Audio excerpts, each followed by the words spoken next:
This is Jack Stanley, and I wanted to mention something that is kind of different, a little bizarre, but why not? And that is, what about the record collectors of the future?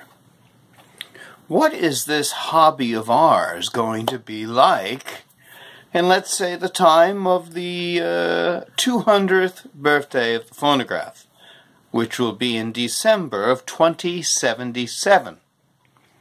Needless to say, most of us who are conversing right now on this system are not going to be here.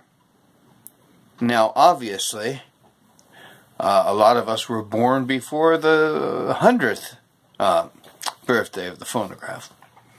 But you know something? Think about this. It's going to be a totally different world of collecting. And what I mean by this is, if you think about us, let's just take our ages, let's say. There's a lot of people in this hobby who are in their mid-50s, all the way up through their 80s, maybe beyond that. We've been doing this a long, long time. And we remember when a lot of these things were still being used. I mean, how many of us remember 78 records in use? Quite a few of us. How many of us remember some of the artists on some of these old records that were still performing, were still available? Many of us. Those folks in the future that we won't see, what will they be talking about? What will they collect? What will their interest be? And how will the records have held up? An interesting thing to think of. You know, the 78 records stopped being made for all intents and purposes in the 1950s. Yes, there were some stragglers in the 1960s in India and stuff like that, but for all intents and purposes, the 78 record, the shellac 78 record, died in the 1950s. Now, the cylinder record, the last of the cylinders, was the Edison Blue Amberol, which were last produced in 1929. In the year 2077, we will be dealing with Blue Amberol cylinders that are 150 years old. We'll be dealing with brown wax cylinders that are 170-something years old, 180. You'll have recordings that are 180-some-odd years of age. And people will be waiting for the next few years when they turn 200. How well will those Blue Amberol cylinders fare? You know, the celluloid, as it ages, seems to shrink a bit, and the plaster of Paris seems to expand a bit. It's a battle.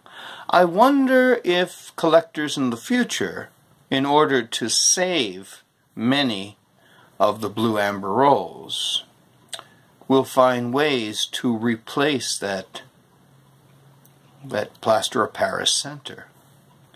Same thing with the diamond discs. There's a battle going on with the core and the outside the record, which is fighting against an expanding core.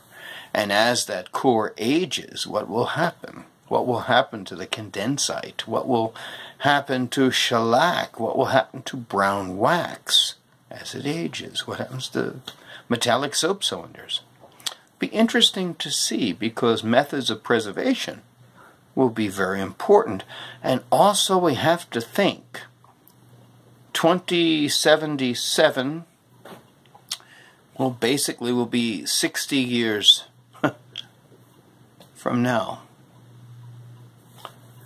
And, okay, 60 years from now, how many old 78s will be destroyed, lost, or worn out with steel needles? Because a lot of people play their records with steel needles. And it's not for me to say whether you should or should not, but there is an element of wear there. And in many cases, I'm sure people are sitting there saying, well, they'll last long enough for me, and that's all I'm concerned about. Maybe some people think that way. Some of us want to preserve for future generations. I, being one, I like the idea of that, to pass along recordings to the future so they can enjoy and see what I heard. And the other thing is, I wonder if many of these recordings that many of us make on YouTube, whether they will exist in, let's say, 60 years. Will these utterances of many of us still exist? So the knowledge that we have studied and discovered and found out, will that information still be around? I hope it will be. You know, people in the future won't have the opportunity to meet people who made these records. You know, I remember meeting people that made Victor talking machine records, Audition for Edison, people who had made diamond disc records, and people who had made cylinders. I mean, I got to meet all of those folks. I got to know Theodore Edison. I mean, that was pretty amazing. And of course, he's been dead now for, what, 25 years. And he was 94 when he died. But, you know, the folks years from now, they will not have these resources that we have. However, they may have wonderful resources in the sense of knowledge, things that are shared, things that have been learned. Because I'll tell you something, the information that existed when I started collecting and the information that exists today, it's 100-fold difference. There just wasn't much of anything years ago. You had the fabulous phonograph, tinfoil to stereo, and that was about it. They were both excellent resources. Each favored a system. One favored Edison, one favored Victor. And the fabulous phonograph was more geared toward classical music, much more so than popular. But think about it. Today there are all different resources in which you can find information. Perhaps in 60 years from now, there'll be so much more. And hopefully we will find ways, which I'm trying to do and lots of other people are trying to do, of sharing your collection. To let everyone hear what you have. Therefore, it becomes a universal collection. And that what I have is in a sense what you have. And what you have is in a sense what I have. Perhaps by the time we reach 2077, maybe there may be other ways in which to share, in which to learn, and new resources. So I'd love to be a fly in the wall, but I won't be there. I can promise you that. And sadly, a lot of my compatriots will not be there. But hopefully, knock on wood, much of our resources that we have recorded here, in the sense of talks and recordings and sharings, will survive. And they will become part of the archive of not only recorded sound, but much of its history and its understandings.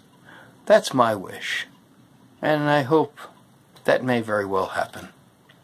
And for you folks who are very young, who may see this, hopefully you will be there to see it.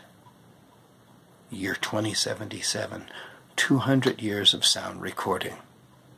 And it'll be a fascinating moment of time, because I am sure at that present moment of 2077, there will be programs or whatever will be playing in those days that will be demonstrating the history of sound recording from its earliest to its most present incarnation. Thank you.